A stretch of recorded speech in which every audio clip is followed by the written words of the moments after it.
Qu'est-ce qui est satisfaisant dans la garantie jeune? Bah, c'est satisfaisant que pour la première fois, moi j'ai travaillé dans l'insertion économique, j'ai trop vu des réponses aux jeunes en disant bah, vous n'aurez pas d'allocation, vous n'aurez pas de minima parce que vous n'avez pas l'âge. Et donc là, c'est l'instauration d'une aide qui est juste une aide.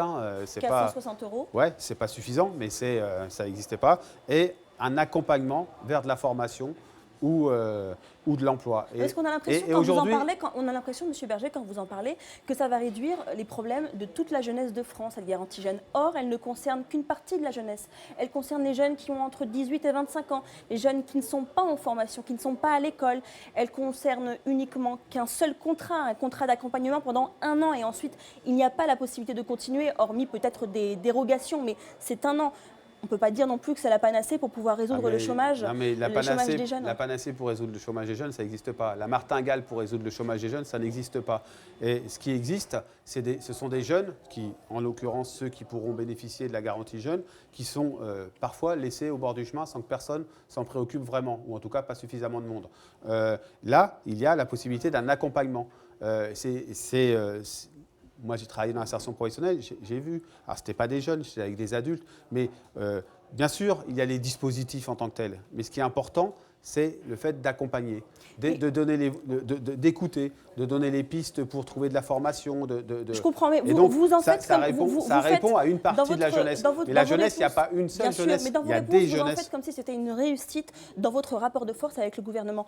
Or, cette garantie jeune et la généralisation de la garantie jeune, elle était déjà prévue en février 2016. Patrick Kanner, Myriam El Khomri nous parlaient déjà de la généralisation de la garantie jeune. Qu'est-ce que vous avez obtenu de plus? Il y a 60 000 jeunes aujourd'hui à peu près qui en ont bénéficié.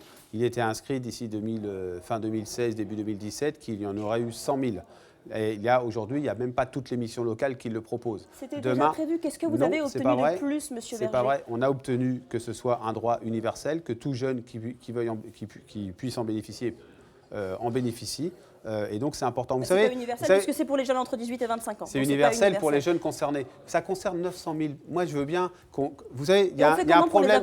Il y a un problème. Il y a un problème pour les accompagner. On fait comment pour les accompagner? Avec quel argent? Parce que le problème, c'est la question des missions locales qui n'ont pas d'argent. En ce moment, on leur demande de faire des emplois d'avenir.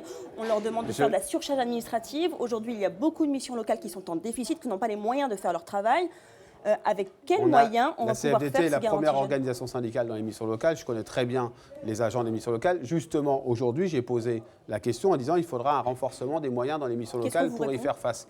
On n'a pas répondu pour l'instant. On va voir les choses. Mais vous savez, il y a une autre chose que je veux vous dire.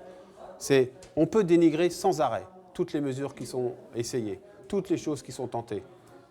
Mais au bout d'un moment, on désespère aussi les gens. Ce n'est pas un dénigrement, on veut savoir avec quels moyens ils sont organisés. Ça fait depuis 2013 qu'on parle de garantie jeune, c'est pas nouveau. Vous avez commencé en disant on ne peut pas, ça ne concerne qu'une partie de la jeunesse. Oui, ça concerne aussi ceux qui sont sans qualification et qui sont sortis sans qualification du système scolaire. On ne sait pas avec quels moyens ils sont réalisés. Oui, mais ce n'est pas parce qu'on ne sait pas avec quels moyens ça va être réalisé que ce n'est pas une avancée importante et que ça ne va pas nous permettre de dire justement quels moyens vont être mis à disposition pour ça. Avec la loi de finances.